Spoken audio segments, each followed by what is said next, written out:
وعباد الرحمن الذين يمشون على الأرض هونا وإذا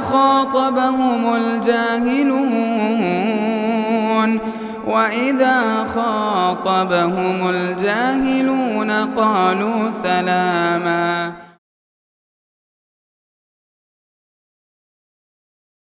إن الحمد لله نحمده ونستعينه ونستغفره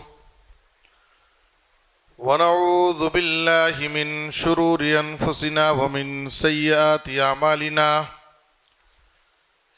من يهده الله فلا مضل له ومن يضلله فلا هادي له وأشهد أن لا إله إلا الله وحده لا شريك له وأشهد أن محمدًا عبده ورسوله أما بعد فأعوذ بالله من الشيطان الرجيم بسم الله الرحمن الرحيم فوربك لنسألنهم أجمعين عما كانوا يعملون. وقال النبي صلى الله عليه وسلم لا تزول قدم ابن آدم يوم القيامة من عند ربه حتى يسأل عن خمس: عن عمره فيما أفناه، وعن شبابه فيما أبلاه، وعن ماله من أين اكتسبه وفيما أنفقه، وماذا عمل فيما علمه. رواہ الترمذی. محترم حضرات، نوجوانان اسلام، خواتین ملت، عزیز بچوں، آج کی اس درس میں آپ حضرات کے سامنے ایک مشہور حدیث جو سنن ترمذی، بہقی، طبرانی میں موجود ہے، صحیح حدیث ہے، اور بارہا ہم اس حدیث کو سنتے ہیں. قیامت کے دن 5 سوالات جو ہر ابن آدم سے کیے جائیں گے. اس کی توضیح سے پہلے سورہ حجر کی جو آیت میں نے آپ کے سامنے پیش کی ہے، اللہ تعالیٰ نے فرمایا تیرے رب کی قسم، ہم ضرور بندوں سے ان کے اعمال کے بارے میں سوال کریں گے. فَوَرَبِّكَ لَنَسْأَلَنَّهُمْ أَجْمَعِينَ اما کانوا یعملون. دنیا میں جو کچھ وہ عمل کرتے تھے ان کے اعمال سے متعلق ہم ضرور ان سے سوال کریں گے. اس آیت میں اللہ تعالیٰ نے کہا کہ ہم لوگوں سے ان کے اعمال کے بارے میں سوال کریں گے. سورہ رحمان کی ایک آیت ہے جس میں اللہ نے فرمایا فَيَوْمَئِذٍ لَا يُسْأَلُ عَنْ ذَنبِهِ إِنسٌ وَلَا جَانٌ. فَيَوْمَئِذٍ لَا يُسْأَلُ عَنْ ذَنبِهِ إِنسٌ وَلَا جَانٌ. اس دن یعنی قیامت کے دن کسی بھی انسان اور کسی جنات سے کچھ بھی سوال نہیں کیا جائے گا. فَيَوْمَئِذٍ لَا يُسْأَلُ عَنْ ذَنبِهِ إِنسٌ وَلَا جَانٌ. قیامت کے دن کسی بھی انسان اور جنات سے اس کے گناہوں سے متعلق کوئی سوال نہیں ہوگا. اگر آپ غور کریں گے تو بظاہر دونوں آیتوں میں ٹکراؤ نظر آتا ہے. کچھ ٹکراؤ نظر آ رہا ہے کیا بھائی؟ پہلی آیت میں اللہ نے کہا کہ ہم ضرور سوال کریں گے. فَوَرَبِّكَ لَنَسْأَلَنَّهُمْ أَجْمَعِينَ سورہ ہجر والی آیت میں. اور سورہ رحمان کی آیت میں اللہ فرما رہا ہے فَيَوْمَئِذٍ لَا يُسْأَلُ عن ذنبہ انس ولا جان، قیامت کے دن کسی انسان اور جنات سے اس کے گناہ سے متعلق سوال نہیں کیا جائے گا۔ تو ٹکراؤ نظر آ رہا ہے نا؟ کیا بھائی کچھ سمجھ رہے ہیں کہ نہیں سمجھ رہے ہیں؟ دونوں آیتوں میں کچھ ٹکراؤ نظر آ رہا ہے؟ آ رہا ہے۔ تو دونوں آیتوں کا مفہوم کیا ہے؟ ایک جگہ ہے کہ قیامت کے دن سوال ہوگا، اور دوسری جگہ ہے کہ قیامت کے دن کوئی سوال نہیں ہوگا۔ عبداللہ بن عباس رضی اللہ تعالیٰ عنہ فرماتے ہیں کہ سوال دو طرح کے ہیں، سوال کی دو قسمیں۔ ایک سوال استعلام، کسی چیز کو معلوم کرنے کے لیے سوال کرنا۔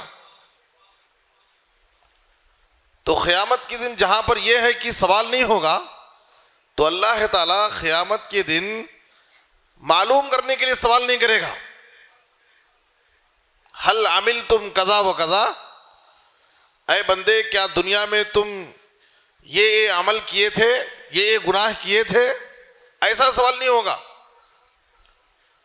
کیوں؟ اس لیے کہ اللہ رب العالمین کو بندے کا ہر عمل، ہر گناہ معلوم ہے، تو اللہ تعالیٰ معلوم کرنے کے لیے سوال نہیں کرے گا۔ تو جہاں ہے کہ اللہ تعالیٰ سوال نہیں کرے گا، تو یعنی سوال استعلام، یعنی معلوم کرنے کے لیے سوال نہیں کرے گا، اس لیے کہ اللہ کو ہر چیز معلوم ہے۔ تو سوال کی دوسری قسم ہے سوال توبیخ، یعنی سوال اللہ کرے گا، لیکن کون سا سوال کرے گا؟ لما عملتم کذا و کذا، اے بندے تم نے یہ عمل کیوں کیا؟ یہ سوال نہیں ہوگا کیا تم نے یہ عمل کیا ہے، اس لیے کہ اللہ کو معلوم ہے، پوچھنے کی ضرورت نہیں ہے۔ سوال کس چیز کا ہوگا؟ لما عملتم کذا و کذا، تم نے یہ عمل، یہ گناہ کیوں کیا تھا؟ تو یہ دو قسمیں ہیں سوال کی۔ اللہ تعالیٰ بندوں کے اعمال معلوم کرنے کے لیے سوال نہیں کرے گا، اس لیے کہ اللہ کو سب معلوم ہے، بلکہ اللہ تعالیٰ بندوں کو ڈرانے کے لیے ان کی توبیخ، زجر و توبیخ، کیوں یہ عمل کیے تھے۔ اور بعض مفسرین اس کا ایک دوسرا جواب بیان کرتے ہیں، وہ یہ ہے کہ قیامت کے دن بہت سارے مراحل، بہت سارے مواقف ہوں گے جہاں سے بندے کو گزرنا ہوگا۔ تو قیامت کے دن بعض مقامات ایسے ہوں گے جہاں پر سوال ہوگا، اور قیامت کے دن بعض مقام ایسے رہیں گے جہاں پر سوال کا موقع نہیں رہے گا۔ تو اس لیے بعض آیتوں میں ہے کہ سوال ہوگا، اور بعض آیتوں میں ہے کہ سوال نہیں ہوگا۔ تو قیامت کے دن ہی بعض مقامات ایسے ہوں گے جہاں پر سوال ہوگا، اور بعض مواقف ایسے ہوں گے جہاں پر سوال نہیں ہوگا۔ اس لیے دو طرح کی آیتیں ہیں، ایک آیت کہہ رہی ہے کہ سوال کریں گے، اور دوسری آیت میں ہے کہ سوال نہیں کریں گے۔ اب ترمذی کی اس حدیث جس میں ہے کہ ہر بندے سے اس کے اعمال میں 5 چیزوں کا سوال ہوگا، جب تک بندے سے 5 سوالات نہ کر لیے جائیں اس کا قدم رب العالمین کے سامنے سے آگے نہیں بڑھ سکتا ہے۔ وہ 5 سوالات جاننے سے پہلے ذرا ہم یہ تصور کریں کہ سوال کرنے والا کون ہوگا، اور یہ سوال کس دن ہوگا۔ سوال کرنے والا رب العالمین ہوگا، اور یہ سوال قیامت کے دن ہوگا۔ اللہ رب العالمین کا جلال، اس کا غضب، اس کا رعب ہم تصور میں رکھیں، اور قیامت کے دن کی ہولناکی اور سختی کا تصور کریں۔ اور جس وقت یہ سوال ہوگا رب العالمین کے سامنے ہر بندہ تنے تنہا اکیلے ہوگا۔ سورہ مریم میں اللہ نے فرمایا وَكُلُّهُمْ آتِيهِ يَوْمَ الْقِيَامَةِ فَرْدًا، تمام لوگ قیامت کے دن رب العالمین کے سامنے جب حاضر ہوں گے تنے تنہا اکیلے حاضر۔ مَا مِنْكُمْ مِنْ أَحَدٍ إِلَّا سَيُكَلِّمُهُ اللَّهُ لیس بینہ و بینہ ترجمان. قیامت کے دن اللہ تعالیٰ ہر انسان سے سوال کلام کرے گا، ڈائریکٹ آمنے سامنے گفتگو ہوگی، بیچ میں کوئی ترجمان نہیں ہوگا. دنیا میں کسی بڑے آدمی کے سامنے ہمارا کوئی بڑا مسئلہ ہوتا ہے، اس کے سامنے کچھ بات رکھنی ہوتی ہے، ہم اپنے سپورٹ کے لیے، اپنی بات اس کے سامنے پیش کرنے کے لیے ہم دنیا میں کسی کا سہارا لیتے ہیں، کسی کو اپنے ساتھ بلا لے جاتے ہیں، اس لیے کہ اس بڑے آدمی کے سامنے ہمیں بات کرنے میں گھبراہٹ ہوتی. دنیا میں ہم کسی کا سہارا لے کر، کسی کا سپورٹ لے کر کے ہم اپنے کام کو آسان کر لیتے ہیں، لیکن قیامت کے دن جب ہم سے سوال ہوگا، ہم اللہ رب العالمین کے سامنے اکیلے ہوں گے، بیچ میں کوئی ترجمان نہیں ہوگا، کوئی مددگار نہیں ہوگا، ڈائریکٹ اللہ تعالیٰ ہم سے سوال کرے گا. اور اس دن کی سختی، اس دن کی ہولناکی کا عالم کیا ہوگا. پیغمبر بھی ڈرے اور سہمے ہوں گے، پیغمبر بھی ڈرے اور سہمے ہوں گے، نفسی نفسی کے عالم میں ہوں گے، سارے لوگ پریشان ہوں گے.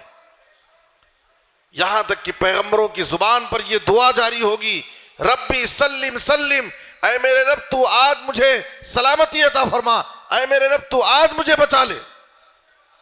یہ پیغمبروں کا عالم ہے. وَلَا يَتَكَلَّمُ يَوْمَئِذٍ إِلَّا الرُّسُلُ. اس دن کی ہولناکی کا یہ عالم ہوگا کہ پیغمبر بھی بات کرنے سے ڈریں گے. وہ اللہ رب العالمین سے اس دن کی عافیت کے لیے، اس دن کی سلامتی کے لیے اللہ سے دعائیں کر رہے ہوں گے. بڑے نادان ہیں وہ لوگ جو یہ عقیدہ رکھتے ہیں کہ ہم فلاں کے مرید ہو جائیں گے تو ہماری بخشش ہو جائے گی، فلاں کے ہاتھ پر ہم بیعت کر لیے تو ہماری مغفرت ہو جائے گی، فلاں کا دامن پکڑ کر ہم مچل جائیں گے، فلاں کے نام کے ہم نے نظر و نیاز پیش کر دی، آخرت میں ہماری کامیابی ہو جائے گی.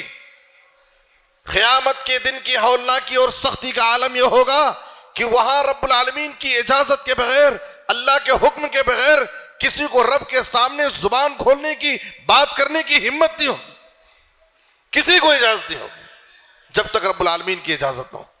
من ذا الذی یشفع عنده الا باذنہ. آیت الکرسی میں ہم یہ آیت پڑھتے ہیں، من ذا الذی یشفع عنده الا باذنہ. کون ہے جو قیامت کے دن اللہ کے حکم کے بغیر، اللہ کی اجازت کے بغیر اللہ کے سامنے سفارش کرے. جب تک رب العالمین کی اجازت نہیں ہوگی کوئی سفارش کرنے کے لیے زبان نہیں کھول سکتا ہے. سورہ نبا اما یتساءلون 30ویں پارے کی سورت، اس کے آخر میں اللہ کیا فرماتا ہے، یوم یقوم الروح والملائکۃ صفا لا یتکلمون الا من اذن له الرحمن وقال صوابا. قیامت کی دن کا عالم کیسا ہوگا. اس دن جب اللہ رب العالمین حشر کے میدان میں، حشر کی عدالت میں بندوں کے درمیان فیصلہ کرنے کے لیے آئے گا، جبریل سمیت سارے فرشتے اللہ کی تعظیم میں صف بستہ ہوں گے، اللہ کی اجازت کے بغیر کوئی بات نہیں کرے گا.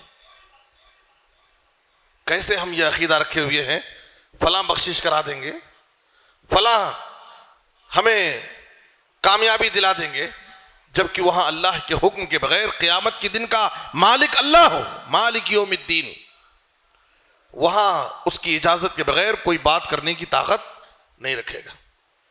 ہم ذرا تصور کریں کہ ہم تنے تنہا رب العالمین کے سامنے کھڑے ہوں گے. اللہ کے غضب اور جلال کا عالم یہ ہوگا کہ بڑے بڑے پیغمبر بھی اللہ کے سامنے بات کرنے، سفارش کرنے سے ڈریں گے اور کہیں گے ان ربی قد غضب اليوم غضبا لم یغضب قبلہ ولن یغضب بعدہ. آج میرا رب اتنے سخت غصے میں ہے کہ اتنا غصہ نہ کبھی ہوا تھا اور نہ آئندہ کبھی ہوگا. اس لیے اللہ کے غضب اور جلال کے سامنے مجھے ہمت نہیں ہو رہی کہ میں اللہ کے پاس تمہارے لیے سفارش کروں. مجھے تو اپنی فکر لگی ہے. یہ بڑے بڑے اولو العزم پیغمبروں کا یہ حال ہوگا. ہم اکیلے اللہ کے سامنے کھڑے ہوں گے. ایسے وقت میں اللہ تعالیٰ جب ہم سے یہ 5 سوالات کرے گا، کیا ہم میں سے کوئی شخص، ہر آدمی اپنے نفس سے سوال کرے قیامت کے دن اس سوال سے پہلے دنیا ہی میں ہم اپنے نفس سے سوال کریں کہ اللہ کے سامنے اکیلے کھڑے ہو کر کے کیا ان 5 سوالوں کا جواب دینے کی ہمارے اندر طاقت ہے؟ کیا ہمارے پاس اس کی کوئی تیاری ہے؟ کیا ہمارے پاس اس کی کوئی فکر ہے؟ میرے بزرگوں اور دوستو، آج انسان اپنے مقصد زندگی سے غافل ہو کر، آخرت کو بھلا کر دنیا کے پیچھے بھاگ رہا، اسے آخرت کا کوئی تصور نہیں۔ سب سے پہلا سوال جو ہر ابن آدم سے ہوگا، چاہے وہ عالم ہو جاہل ہو، ایک عام آدمی ہو متقی اور پرہیزگار ہو، یہ 5 سوال ہر ابن آدم سے ہوں گے۔ لا تزول قدم ابن آدم، ابن آدم کا قدم رب العالمین کے سامنے سے قیامت کے دن رب العالمین کے پاس سے آگے نہیں بڑھ سکتا حتی یسأل عن 5، جب تک اس سے 5 سوالات نہ کر لیے جائیں۔ پہلا سوال کیا ہے؟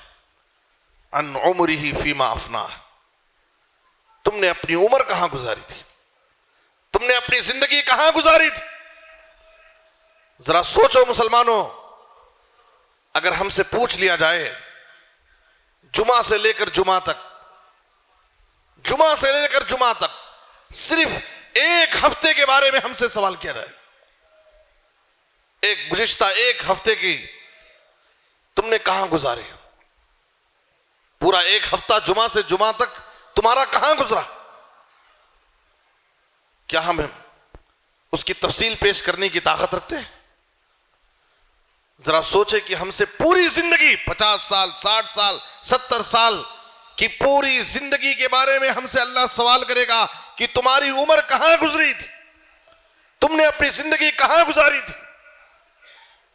آج ہمارا حال کیا ہے؟ صبح ہوتی ہے شام ہوتی ہے، صبح ہوتی ہے شام ہوتی ہے، عمر یوں ہی تمام ہوتی ہے۔ آج ہماری زندگی، ہماری عمر بڑی تیز رفتاری کے ساتھ گزرتی جا رہی ہے، ہم اپنی موت سے قریب ہوتے جا رہے ہیں، ہم اپنی خبر سے قریب ہوتے جا رہے ہیں، ہم آخرت سے قریب ہوتے جا رہے ہیں، لیکن ہمیں اس کا کوئی احساس نہیں۔ عمر صبح ہوتی ہے شام ہوتی ہے، عمر یوں ہی تمام ہوتی ہے۔ ہماری زندگی کا یہ سفر بڑی تیزی سے گزر رہا ہے۔ نبی صلی اللہ علیہ وسلم نے کہا تھا قیامت کے قریب یتقارب الزمان، زمانہ بڑی تیزی سے گزرنے لگے گا، سال مہینے کی طرح، مہینہ ہفتے کی طرح، ہفتہ دن کی طرح، دن ایک گھنٹے کی طرح، گھنٹہ آگ کی چنگاری کی طرح گزر جائے گا۔ دیکھتے دیکھتے کہتے ہیں کہ مہینہ ختم ہو گیا، جمعہ سے جمعہ آ گیا، کتنی تیزی کے ساتھ ہماری زندگی کا یہ سفر ہم طے کر رہے ہیں، ہم اپنی موت کے قریب پہنچ رہے ہیں، لیکن ہمیں اس بات کا کوئی احساس نہیں، کوئی فکر نہیں کہ اس پوری زندگی کے بارے میں اللہ ہم سے سوال کرے گا تم نے اپنی عمر کہاں گزاری تھی۔ اس لیے اللہ رب العالمین کی طرف سے یہ جو زندگی ہمیں ملی ہے، یہ زندگی امانت ہے، اس کی حفاظت کریں، اس کی قدر کریں، اس سے فائدہ اٹھا لیں موت آنے سے پہلے۔ آپ صلی اللہ علیہ وسلم نے نصیحت کی، اغتنم خمسا قبل خمس، اے لوگو 5 نعمتوں کی قدر کر لو، ان سے فائدہ اٹھا لو، ان کے زوال سے پہلے، ان سے محروم ہونے سے پہلے۔ یہ عقل مند انسان کی علامت ہے، اپنی زندگی سے فائدہ اٹھا لو موت آنے سے پہلے، اپنی جوانی کی قدر کر لو بڑھاپا آنے سے پہلے، صحت سے فائدہ اٹھا لو، صحت کی قدر کر لو بیماری آنے سے پہلے، دولت کی قدر کر لو غریبی آنے سے پہلے، وقت فرصت کو غنیمت جان لو مصروفیات بڑھ جانے سے پہلے۔ انسان پوری زندگی لہو لعب میں گزار دیتا۔ اس دنیا میں آنے کا ہمارا مقصد کیا ہے؟ ہمیں اپنے مقصد زندگی پر غور کرنا۔ اس دنیا میں آنے کا ہمارا مقصد کیا ہے؟ یہ زندگی سفر آخرت کی تیاری کے لیے، یہ زندگی ہمیں اللہ کی بندگی کے لیے ملی ہے، لیکن آج ہم مقصد زندگی سے غافل ہو کر دنیا کے پیچھے بھاگ رہے ہیں۔ سورۃ الاعلیٰ میں اللہ تعالیٰ ہمیں اسی بات کا احساس دلاتا ہے، بل تؤثرون الحیاۃ الدنیا والآخرۃ خیر وابقی، اے غافل انسان، تو دنیا کی زندگی کو آخرت پر ترجیح دیتا ہے، دنیا کے فائدے کو آخرت کے اوپر ترجیح دیتا ہے، دنیا کے پیچھے بھاگ رہا ہے، جبکہ آخرت دنیا کے مقابلے میں بہت بہتر ہے۔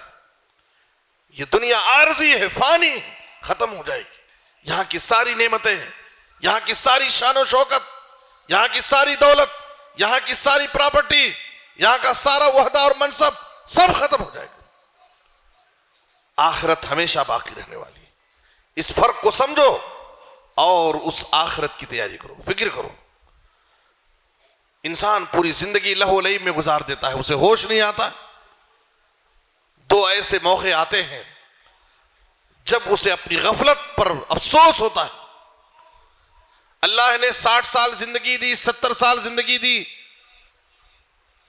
رب کو راضی نہیں کر سکا، نیک اعمال نہیں کر سکا، سفر آخرت کے لیے نیکیوں کا توشہ نہیں جمع کر سکا۔ 50 سال اسے کم پڑے، 60 سال کی لمبی عمر دیا اللہ، اور رب کو راضی نہیں کر سکا۔ جب انسان کی موت کا وقت آتا ہے، موت کے فرشتے کو، موت کے منظر کو انسان اپنی نظر سے دیکھتا ہے، گھبرا جاتا ہے، پریشان ہوتا ہے، اور اللہ سے اس وقت مہلت مانگتا ہے۔ حتی اذا جاء احدهم الموت قال رب ارجعوني لعلی اعمل صالحا فيما تركت كلا انها كلمة هو قائلها۔ اللہ فرماتا ہے سورہ مومنون کی آیت نمبر 99 اور 100 میں، انسان کی موت کا وقت جب اس کے پاس آتا ہے، انسان اللہ سے مہلت مانگتا ہے، رب ارجعونی لعلی اعمل صالحا، اے میرے رب میری اس دنیا کی زندگی میں مجھے تھوڑا اور زندگی دے، تھوڑی اور مہلت دے، تاکہ میں کس لیے مہلت مانگ رہا ہے؟ نیک عمل کرنے کے لیے۔ کیا اللہ نے 50 60 70 سال کی جو زندگی دی تھی عمل صالح کے لیے، نیکیوں کے لیے، اس کے لیے وقت کم تھا؟ نبی صلی اللہ علیہ وسلم نے کہا، صحیح بخاری کی حدیث، اعذر اللہ الی امرئ اخر اجلہ حتی بلغہ 60 سنہ، اگر اللہ نے کسی کو 60 سال کی زندگی دی ہے تو قیامت کی دن اللہ تعالیٰ اس کے عذر کو ختم کر دے گا، اس کے کسی بہانے کو نہیں سنے گا۔ 60 سال کی زندگی ایک لمبی عمر ہے جس میں وہ اپنے رب کو راضی کر سکتا تھا، نیکیاں کر سکتا تھا، سفر آخرت کے لیے توشہ جمع کر سکتا تھا۔ پوری زندگی لہو لعب میں گزار دیا، ہوش نہیں آیا۔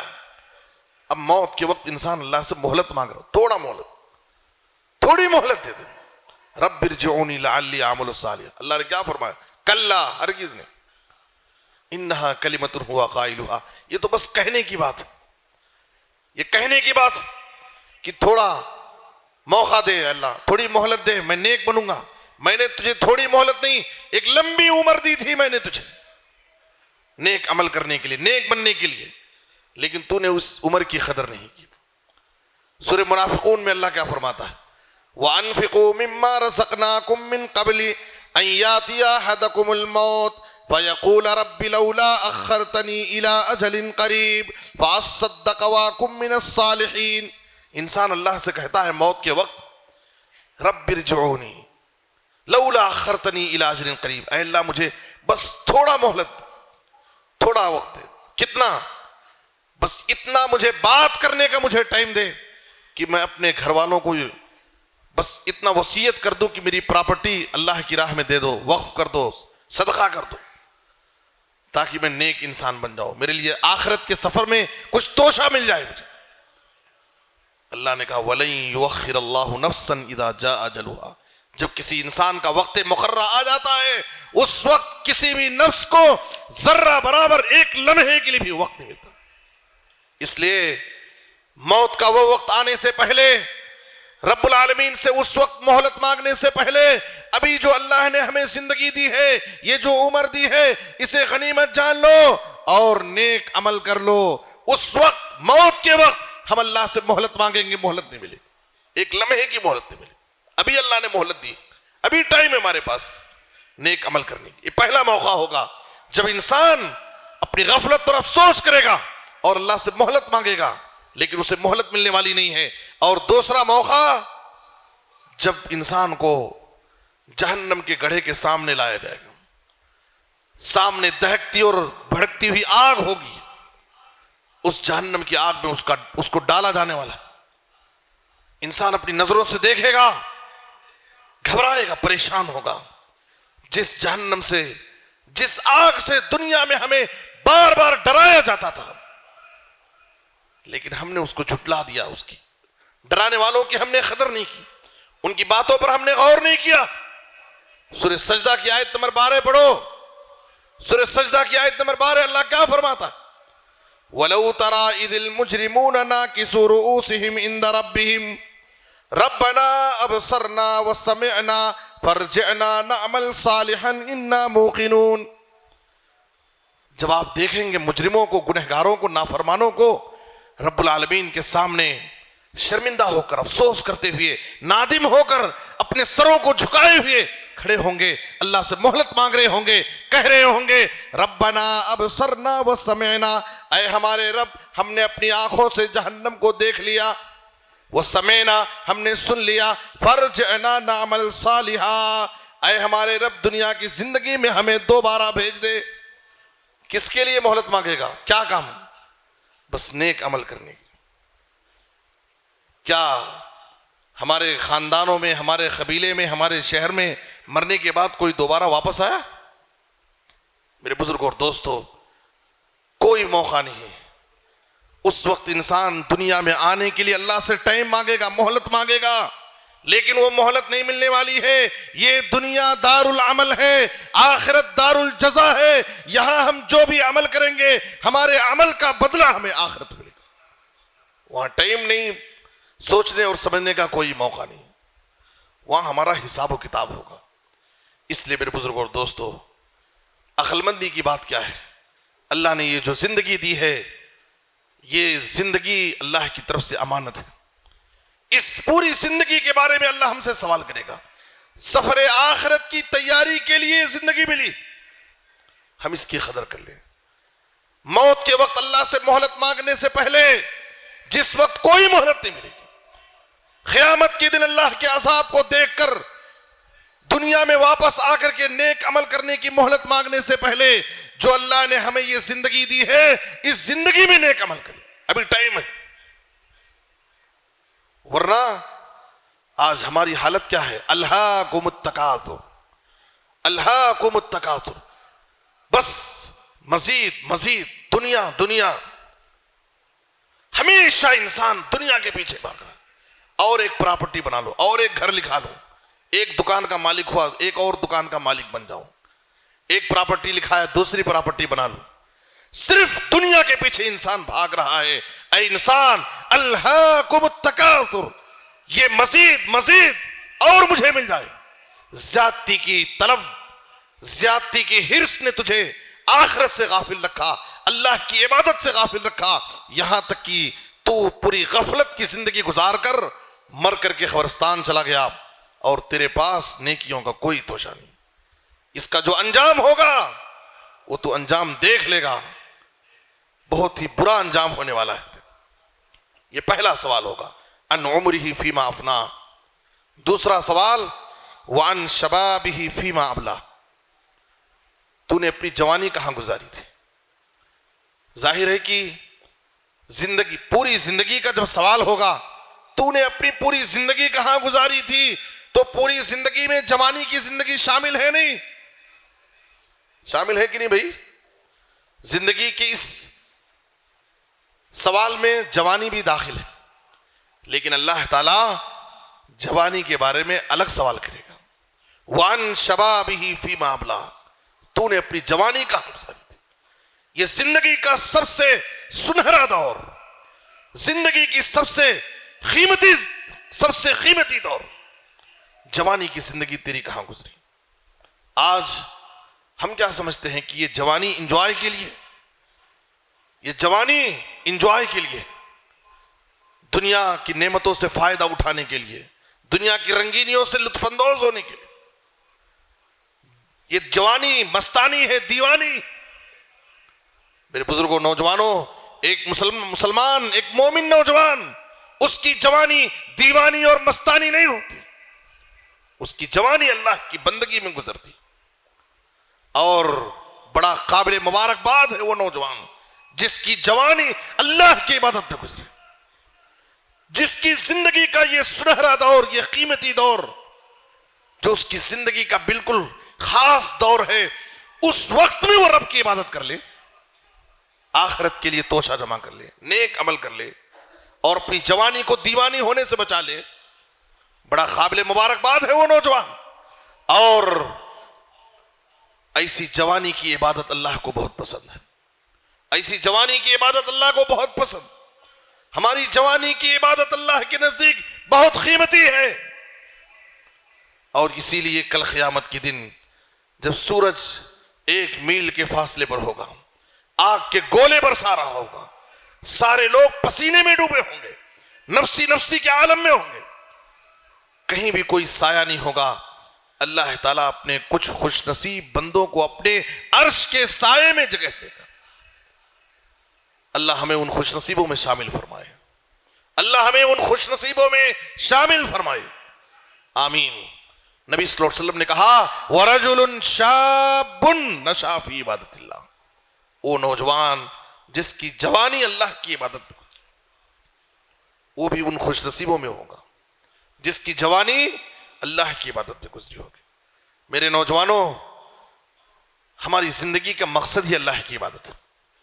ہم اپنی اس جوانی کو اللہ کی عبادت میں گزاریں، یہ پہلی ذمہ داری ہے نوجوانوں کی. اور دوسری ذمہ داری یہ ہے ہم خود اللہ کی عبادت کریں اور لوگوں کو اللہ کی عبادت کی دعوت دیں. یہ ہماری زندگی کا دوسرا مقصد ہے. ہر انسان کا یہ مقصد ہے.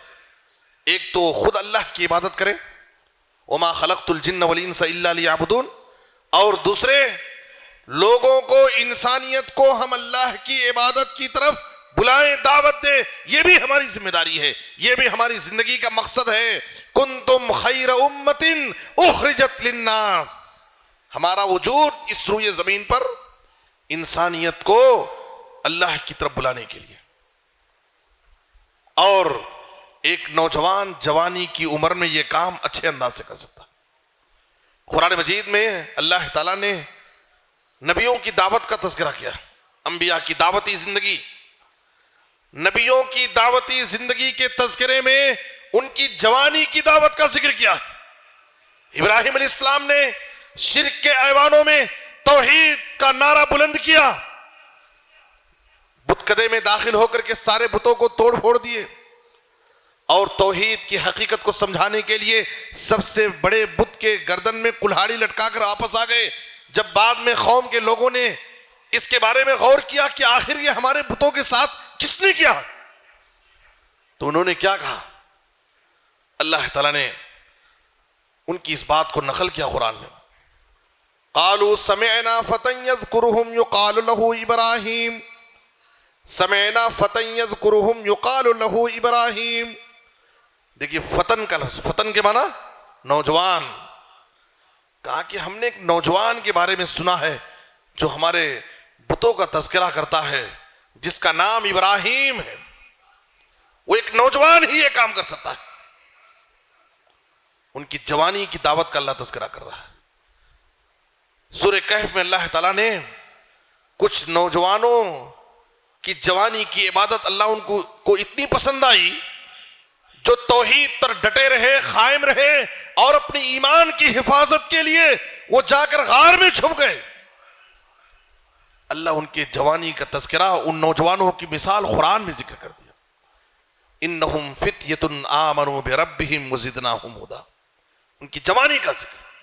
ایک نوجوان اپنی زندگی میں، اپنی جوانی میں خود توحید پر ڈٹا رہے، قائم رہے، ایمان پر ثابت رہے، اور انسانیت کو توحید کی دعوت اللہ کی طرف بڑھا. یہ ہماری ذمہ داری ہے. یوسف علیہ السلام قید خانے میں، یوسف علیہ السلام کی جوانی نوجوانوں کے لیے بہت بڑا پیغام ہے، بہت بڑی نصیحت، بہت بڑی نصیحت. یوسف علیہ السلام جیل میں ہیں، قید میں ہیں، لیکن وہاں بھی خاموش نہیں. جیل کی زندگی میں بھی دعوت کا کام کر رہے، جیل میں رہتے ہوئے دعوت کا کام کر رہے، قید کے ساتھیوں کو توحید سمجھا رہے. یا صاحب السجن ارباب متفرقون خیر ام اللہ الواحد القہار، اے میرے قید کے ساتھیوں بتاؤ کیا کئی معبود بہتر ہیں یا ایک اللہ جو سب پر غالب ہے؟ توحید سمجھا رہے. کہاں پر؟ جیل میں رہ کر کے. معلوم کیا ہوا؟ دعوت کے کام کے لیے اسٹیج سجانا کوئی ضروری نہیں ہے، باقاعدہ اس کے لیے پروگرام بنانا، محفل جمانا اور کوئی ایک بڑا اسٹیج لگانا. آج ہم نے کیا سمجھا ہے کہ دعوت نام ہے بڑا پروگرام کرنا، ایک بڑا اسٹیج لگانا، بڑے بڑے علماء کو یہاں سے وہاں سے جمانا. نہیں، دعوت چلتی پھرتی دعوت، جہاں بھی ہم رہے دعوت کا کام. ایک مسلمان کا مزاج ہی داعی ہونا چاہیے. ہم ایک نوجوان اسکول میں ہے، اسکول میں رہتے ہوئے اپنے کلاس کے ساتھیوں پر دعوت کا کام کرے، محنت کرے. ایک ملازم ملازمت کرتے ہوئے دعوت کا کام کرے. ایک ڈاکٹر اپنی کلینک میں رہتے ہوئے دعوت کا کام کرے. جو جہاں ہے دعوت کا کام کرے. نبی صلی اللہ علیہ وسلم نے راستے کے حقوق میں ایک حق کیا بیان کیا؟ امر بالمعروف اور نہی عن المنکر. یہ راستے کے حقوق میں سے ایک حق ہے. ایک آدمی راستے پر بیٹھا ہے، گزرنے والوں کو بھلائی کی بات بتائے اور برائی سے روکتا رہے. یوسف علیہ السلام قید میں ہے، جیل میں ہے، وہاں بھی دعوت کا کام کر رہے. یہ ہمارے نوجوانوں کی ذمہ داری ہے. دوسری ذمہ داری یہ ہے کہ وہ اپنی جوانی کی حفاظت کریں، اپنی جوانی کی حفاظت کریں. خاص طور پر سوشل میڈیا کے اس ماحول میں جہاں پر ہمارے لیے بہکنے کے بگڑنے کے بہت سارے مواقع ہیں. فحاشی، بے حیائی، عریانیت اور ننگاپن کا ایک طوفان قائم ہے. قدم قدم پر بے پردگی، عریانیت، بے حیائی آگے بڑھ کر کے ہم کو دعوت دے رہے ہیں. ایسے وقت میں جوانوں کی، ہمارے نوجوانوں کی بہت بڑی ذمہ داری ہے کہ ہماری جوانی بے داغ ہو، ہماری جوانی صاف ستھری رہے. ہم اپنی جوانی کی حفاظت کریں. یوسف علیہ السلام کو دعوت دینے والی امرات العزیز کوئی معمولی عورت نہیں جس نے ان کو گناہ کی دعوت دی. یوسف علیہ السلام اپنے شہر سے، اپنے وطن سے بہت دور، دعوت دینے والی کوئی معمولی عورت نہیں ہے. لیکن ایسے وقت میں انی اخاف اللہ، انہوں نے اللہ کا خوف، اللہ کے ڈر کو یاد کیا. میں اللہ سے ڈرتا ہوں، معاذ اللہ، اللہ کی پناہ حاصل کی. ہم کہیں بھی رہیں، کسی بھی ماحول میں رہیں، ہماری جوانی کی حفاظت کریں. اور جوانی کی حفاظت کے لیے دو چیزیں ضروری ہیں نوجوانوں کے لیے. سب سے پہلے ہماری عزت و آبرو کی حفاظت کے لیے، اپنی جوانی کی حفاظت کے لیے ہماری نظر کی حفاظت کریں. سوشل میڈیا کے اس دور میں جب تک ہماری نظر محفوظ نہیں رہے گی اس وقت تک ہماری جوانی محفوظ نہیں رہ سکتی. قرآن مجید میں سورہ نور کی آیت نمبر 30 اور 31 میں اللہ نے فرمایا مومن مردوں سے اور مومنہ عورتوں سے قُلْ لِلْمُؤْمِنِينَ يَغُضُّوا مِنْ أَبْصَارِهِمْ وَيَحْفَظُوا فُرُوجَهُمْ وَقُلْ لِلْمُؤْمِنَاتِ يَغْضُضْنَ مِنْ أَبْصَارِهِنَّ وَيَحْفَظْنَ فُرُوجَهُنَّ. اللہ، اے نبی صلی اللہ علیہ وسلم، آپ مومن مردوں سے کہہ دیجئے کہ وہ اپنی نظروں کو پست رکھیں، جھکا کے رکھیں، اپنی نظروں کو آزاد نہ چھوڑ، اور اپنی شرمگاہوں کی حفاظت کریں. اللہ نے مومن مردوں اور مومنہ عورتوں کو شرمگاہ کی حفاظت سے پہلے نظر کی حفاظت کا حکم دیا. جس کی نظر محفوظ نہیں اس کی عزت و آبرو محفوظ نہیں رہ سکتی. ہم اپنی جوانی کی حفاظت کریں. ہماری راتیں کہاں گزر رہی ہیں، ہمارے دن رات کہاں گزر رہے ہیں، سوشل میڈیا پر ہم کیا کر رہے ہیں، ہماری تنہائیاں کس میں گزر رہی ہیں. ہر نوجوان اپنی جوانی کا جائزہ لے، محاسبہ کر. آج ایک فیشن ہو گیا ہے، گرل فرینڈ بوائے فرینڈ. لوگ بڑے فخر سے اپنے دوستوں میں، لڑکے بھی بول رہے ہیں لڑکیاں بھی بول رہے ہیں. میرے بزرگ اور دوستوں، بڑا مبارکباد ہے وہ نوجوان جو اپنی جوانی کو داغدار نہیں ہونے دیتا. اور دوسری چیز، جوانی کی حفاظت کے لیے نبی صلی اللہ علیہ وسلم نے کہا کہ ایک جوان کو وقت پر شادی کرنا چاہیے. ایک تو نظر کی حفاظت ہماری جوانی کی حفاظت کر سکتی ہے، اور دوسرے ہماری جوانی کی حفاظت کرنے کے لیے وقت پر شادی کرنا ضروری ہے. آپ صلی اللہ علیہ وسلم نے کہا یا معشر الشباب من استطاع منکم الباءۃ فلیتزوج فإنہ اغض للبصر واحسن للفرج. وقت پر نوجوانوں شادی کر لو، نظر بھی جھک جائے گی، تمہاری عزت و آبرو، تمہاری شرمگاہ بھی محفوظ ہو جائے گی، شہوات کے فتنے سے بھی محفوظ ہو جائے گی. تو جوانی کی عبادت کے بارے میں، جوانی سے متعلق یہ دوسرا سوال ہوگا. اور تیسرا اور چوتھا سوال دو سوال مال کے بارے میں ہو. مال سے متعلق دو سوال ہوں. وَعَنْ مَالِهِ مِنْ أَيْنَ اكْتَسَبَهُ وَفِي مَا أَنْفَقَهُ، مال کہاں سے کمائے، یہ پہلا سوال، اور کہاں خرچ کیے. دونوں چیزیں ضروری ہیں. آج کچھ لوگ مال حلال طریقے سے تو کما لیتے ہیں لیکن خرچ کرنے میں اس کا لحاظ نہیں کرتے. کہاں خرچ کر رہے ہیں؟ ہم یہ سمجھتے ہیں کہ میرا کمایا ہوا مال میری مرضی، میں جہاں چاہوں خرچ کروں. یہ سوچ، یہ فکر اچھی نہیں. مال سے متعلق ہر بندے سے دو سوال ہوگا، کہاں سے مال کمائے اور کہاں خرچ کیے.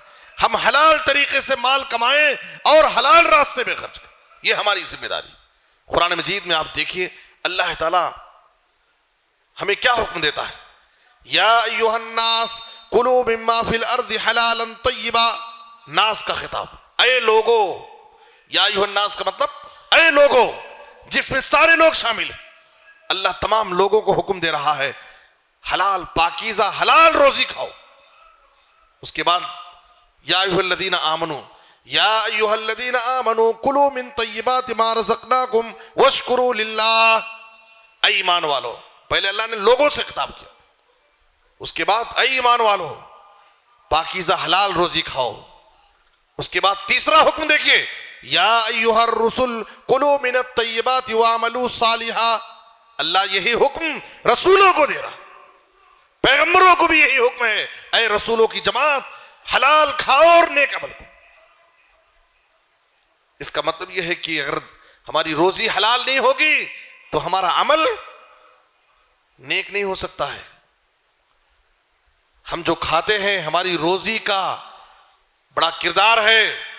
ہماری روزی کا اثر ہماری عبادت پر پڑتا ہے، ہماری روزی کا اثر ہمارے اخلاق پر پڑتا ہے، ہماری روزی کا اثر ہماری اولاد پر پڑتا ہے. ہم کیا سمجھتے ہیں؟ ہم اپنے بچوں کو کیا کھلا رہے ہیں؟ حرام طریقے سے کما کر کے، حرام مال سے اگر ہم اپنے بچوں کی پرورش کریں گے، حرام لقمہ اپنے بچوں کو اگر ہم کھلائیں گے تو ان بچوں سے ہم کوئی امید نہ رکھیں. یہ بچے سب سے پہلے ہمارے دشمن بنیں گے.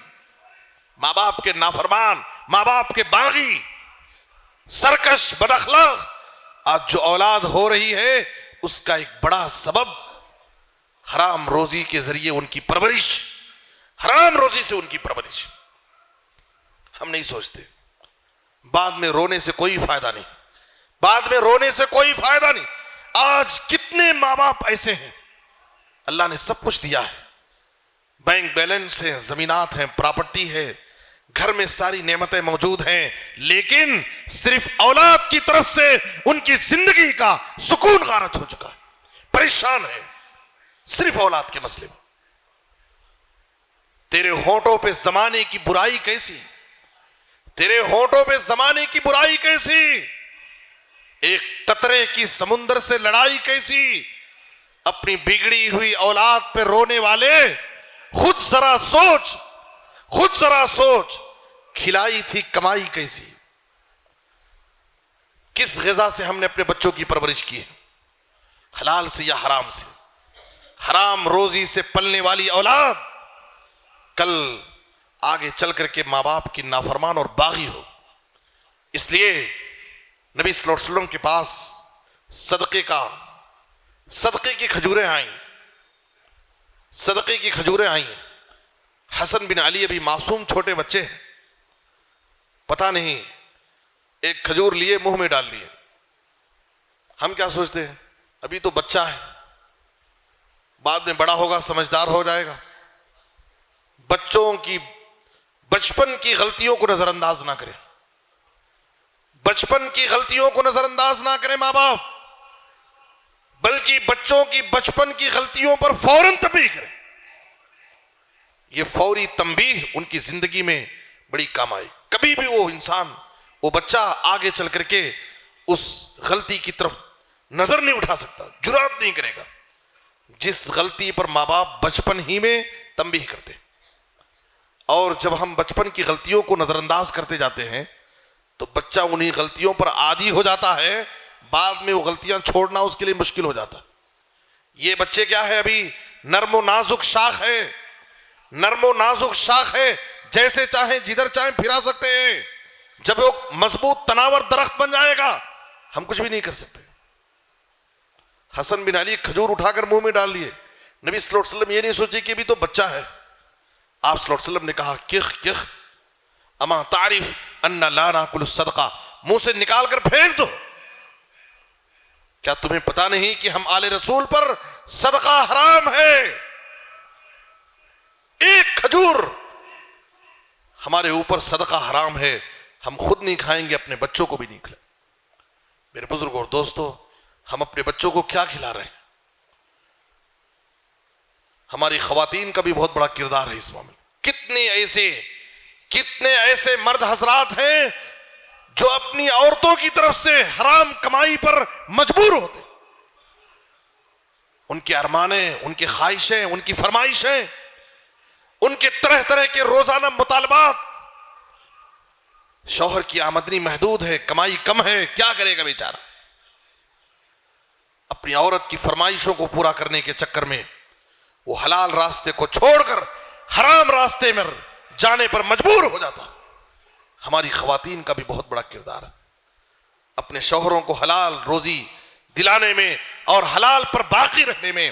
سلف کی عورتیں جب ان کے شوہر کمائی کے لیے، ملازمت کے لیے گھر سے نکلتے تھے تو وہ خواتین کہتی تھی اتق اللہ فینا، کمانے کے لیے جا رہے ہو، ملازمت کے لیے جا رہے ہو، یاد رکھو ہمارے بارے میں اللہ سے ڈرنا.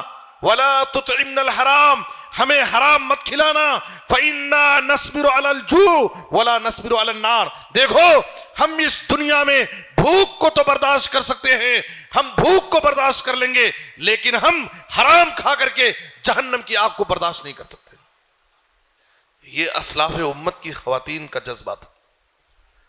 دنیا میں ہم بھوک کو برداشت کر لیں گے لیکن آخرت پہ ہمیں جہنم کی آگ برداشت نہیں ہے، اس لیے کم کھائیں گے، ہم اپنی خواہشوں کو کم کر لیں گے، لیکن ہم حرام کا لقمہ نہ کھائیں گے اور نہ کھانے دیں گے.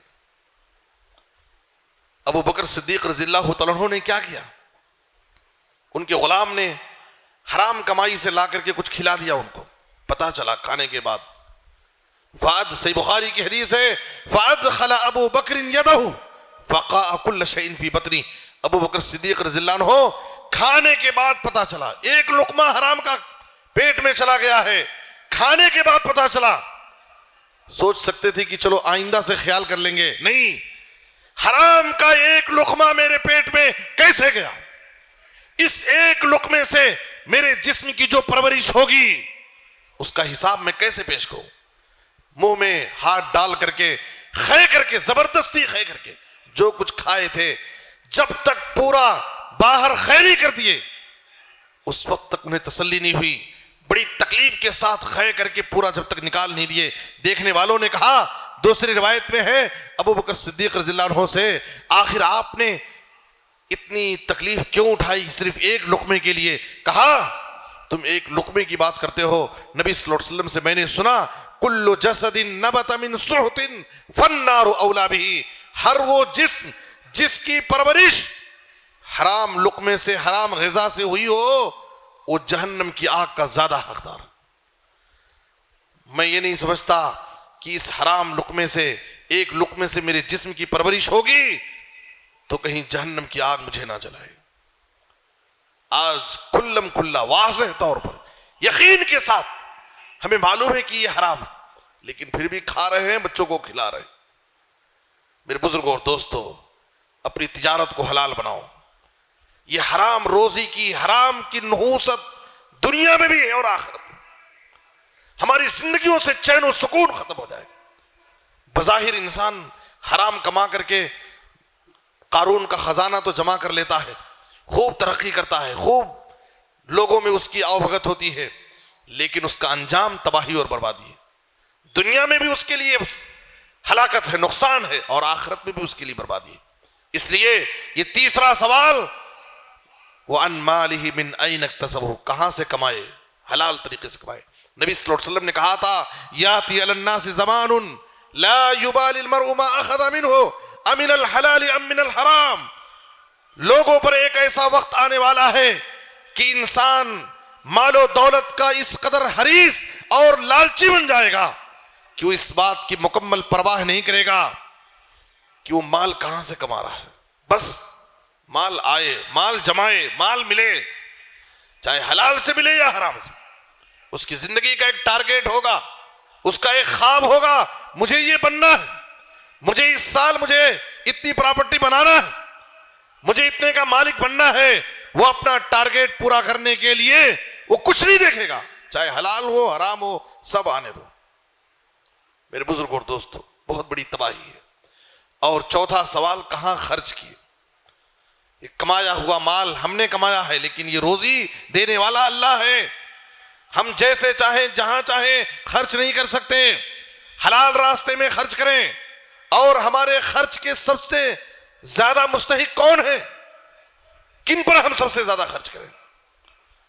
سورہ بقرہ میں اللہ فرماتا ہے يَسْأَلُونَكَ مَاذَا يُنْفِقُونَ قُلْ مَا أَنفَقْتُم مِّنْ خَيْرٍ فَلِلْوَالِدَيْنِ وَالْأَقْرَبِينَ وَالْيَتَامَى وَالْمَسَاكِينِ وَابْنِ السَّبِيلِ. لوگ آپ سے سوال کرتے ہیں کہ کیا خرچ کریں، کیا خرچ کرنا ہے. حلال ہی خرچ کرنا ہے، حرام تو نہیں خرچ کر سکتے. لیکن کہاں خرچ کرنا ہے؟ اللہ نے کہا فَلِلْوَالِدَيْنِ. سب سے پہلے کس کا ذکر ہے؟ والدین کا. ہمارے خرچ کے سب سے اولین مستحق ہمارے ماں باپ، ہمارے ماں باپ. لیکن آج بہت افسوس ہوتا ہے کہ آج ہمارے خرچ کے سب سے اولین مستحق ہمارے ماں باپ ہیں. لیکن کتنے ایسے ماں باپ ہیں جن کے مہینے کے گولیوں کا انتظام ان کی اولاد کی طرف سے کرنا مشکل ہے، مشکل ہے. آج ہمارے مال، ہماری دولت، دوستوں میں، بیوی بچوں پر ہم خوب پیسے بہا رہے ہیں، لیکن جب ماں باپ پر خرچ کرنے کی بات آتی ہے تو ہمارے جیب تنگ ہو جاتے ہیں. ہم اپنے اخراجات پر غور کرتے ہیں. ہمارے خرچ کے سب سے مستحق، پہلے مستحق ہمارے ماں باپ، اور اس کے بعد ہمارے بیوی بچے.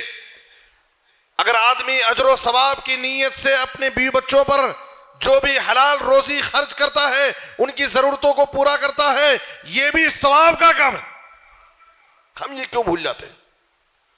جیسے ہم اللہ کی راہ میں خرچ کرتے ہیں، غریبوں اور مسکینوں میں خرچ کرتے ہیں، یہ نیکی اور ثواب کا کام ہے، ویسے بیوی بچوں پر خرچ کرنا، ان کی ضرورتوں کو پورا کرنا، یہ بھی ثواب کا کام ہے. ایک حدیث بیان کر کے میں اپنی بات مختصر کر دیتا ہوں. نبی صلی اللہ علیہ وسلم نے کہا، صحیح مسلم کی حدیث ہے، دینار انفقتہ فی سبیل اللہ ودینار انفقتہ فی رغبۃ ودینار تصدقت به علی مسکین ودینار انفقتہ علی اہلک اعظمها اجرا الذی انفقتہ علی اہلک. ایک انسان 4 دینار خرچ کر رہا، 4 دینار ہم خرچ کیے دن بھر میں.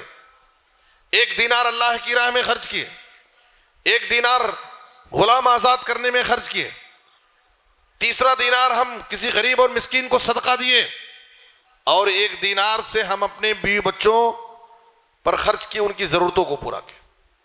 دن بھر میں ہم نے 4 دینار خرچ کیا، 4 راستے میں خرچ کیے. ہم نبی صلی اللہ علیہ وسلم نے فرمایا سب سے زیادہ ہمیں کس پر اجر ملے گا؟ صحیح مسلم کی حدیث ہے، اعظمها اجرا الذي انفقته على اهلك. سب سے زیادہ اجر و ثواب اس میں ہے جو تم نے اپنے بیوی بچوں پر خرچ کیا، ان کی ضرورتوں کو پورا کر، حلال ضرورت ہے. اس لیے کہ بیوی بچوں پر خرچ کرنا، ان کے نان و نفقہ کی ذمہ داری ہمارے اوپر واجب ہے. اگر ہم ان کے اخراجات صحیح طور پر پورے نہ کریں، ان کی ضرورتوں کو پورا نہ کریں، ان کی بنیادی جو ضرورتیں مسائل ہیں اگر ہم ادا نہ کریں تو ہم مجرم ہوں، ہم گنہگار ہوں گے اللہ کے پاس. اس لیے نبی صلی اللہ علیہ وسلم نے کہا کہ تم اپنے بیوی بچوں پر جو خرچ کر، لیکن خرچ کرنے میں ہمیں کیا کرنا ہے؟ سورہ فرقان میں اللہ تعالیٰ نے ہمیں یہ تعلیم دی ہے کہ ہم اعتدال پر قائم رہیں، نہ فضول خرچی کریں اور نہ بخیلی کریں. والذین اذا انفقوا لم یسرفوا ولم یقتروا وکان بین ذلک قواما. عباد الرحمن، رحمان کے خاص بندوں کی اللہ صفت بیان کرتے ہوئے کہتا ہے کہ جب یہ خرچ کرتے ہیں تو نہ تو بخیلی کرتے ہیں اور نہ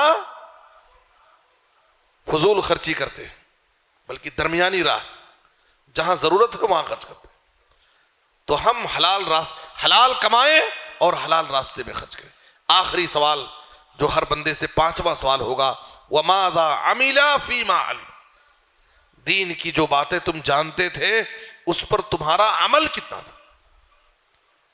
آج عمل کے میدان میں اچھے اچھے کچے نظر آتے ہیں. ہمارے پاس دعوے بڑے بڑے ہیں، ہماری جماعت کے پاس تو دعوے بڑے بڑے ہیں. ہم ہر ایک کو ایک دوسرے کو جنتی کی سرٹیفکیٹ دیتے رہتے ہیں. ہمارا عقیدہ صحیح، ہمارا منہج صحیح، ہم کتاب و سنت پر عمل کرنے والے، لیکن یہ دعوے سے کچھ ہونے والا نہیں ہے. عمل چھوڑ کر صرف باتیں بنا کر کوئی قوم دنیا میں ابھری نہیں.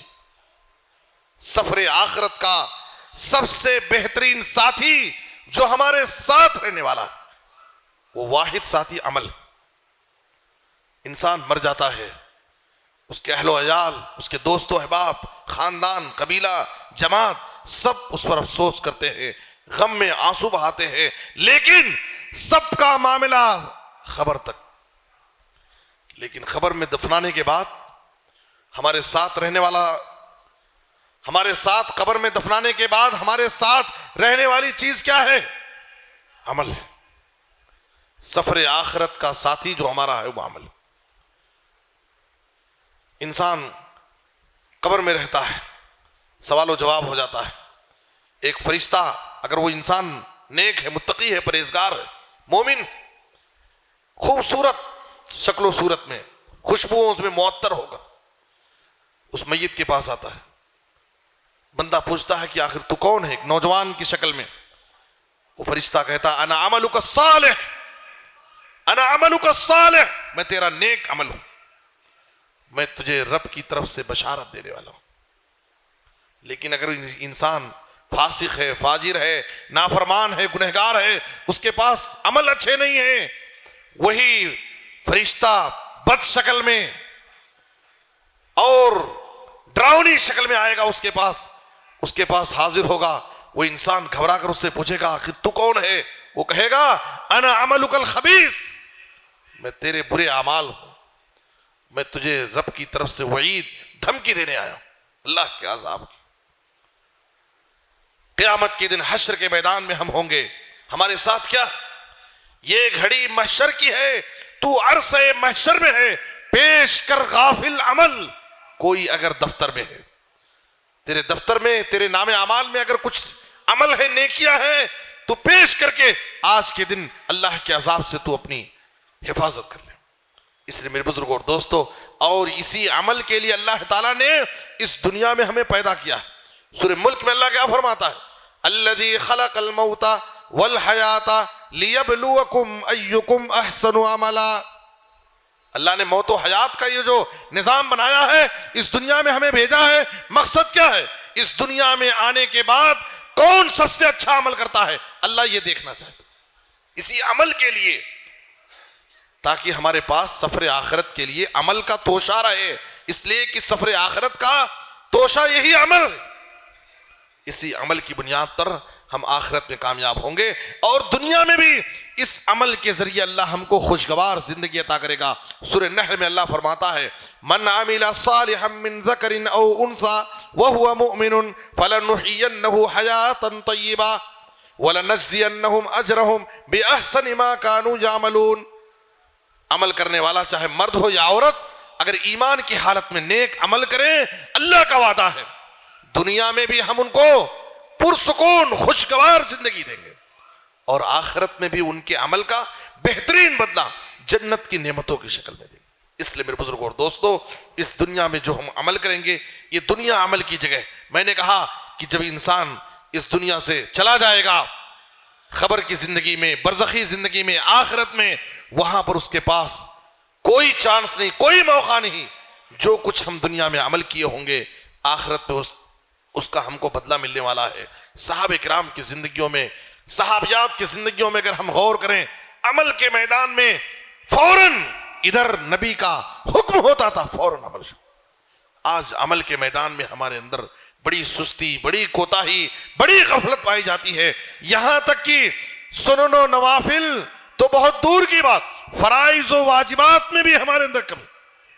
فرائض و واجبات ہم سننے کے تو بڑے شوقین ہیں، سننے کے بڑے شوقین ہیں، لیکن عمل کے میدان میں ہم بڑے کوتاہ ہیں، بڑے سست ہیں. میرے بزرگوں اور دوستو، یہ اصل قیامت کے دن اللہ ہم سے سوال کرے گا، دین کی جو باتیں تم جانتے تھے اس پر تمہارا عمل کتنا تھا. اللہ ہم سب کو ان 5 سوالوں کی تیاری کرنے، ان کے جوابات اس دنیا کی زندگی ہی میں تیار کرنے اللہ ہم کو توفیق عطا فرمائے. اللہ ہم سب کے ساتھ خیر کا معاملہ فرمائے، دنیا اور آخرت کی بھلائیاں نصیب فرمائے. اللہ ہر قسم کے فتنوں سے، آفتوں اور بلاؤں سے اللہ ہم سب کی حفاظت فرمائے. اللہ ہمیں دنیا میں مقصد زندگی کو سمجھ کر فکر آخرت کے ساتھ اللہ ہمیں زندگی گزارنے کی توفیق عطا فرمائے. اللہ ہمیں ایمان کے ساتھ عمل صالح کی توفیق عطا فرمائے. آمین. وصلی اللہ علی نبینا محمد وآلہ وصحبہ اجمعین. والسلام علیکم ورحمۃ اللہ وبرکاتہ. مسجد عباد الرحمن کے پلیٹ فارم سے ہونے والی دعوت و تبلیغ کے مشن کو آگے بڑھانے میں ہمارا بھرپور ساتھ دیں. علم و عمل سے ناطہ جوڑنے کے لیے اہل علم سے جڑیں. مسجد عباد الرحمن کے یوٹیوب چینل کو سبسکرائب کریں اور آگے شیئر کرنا ہرگز نہ بھولیں. فجزاکم اللہ خیر.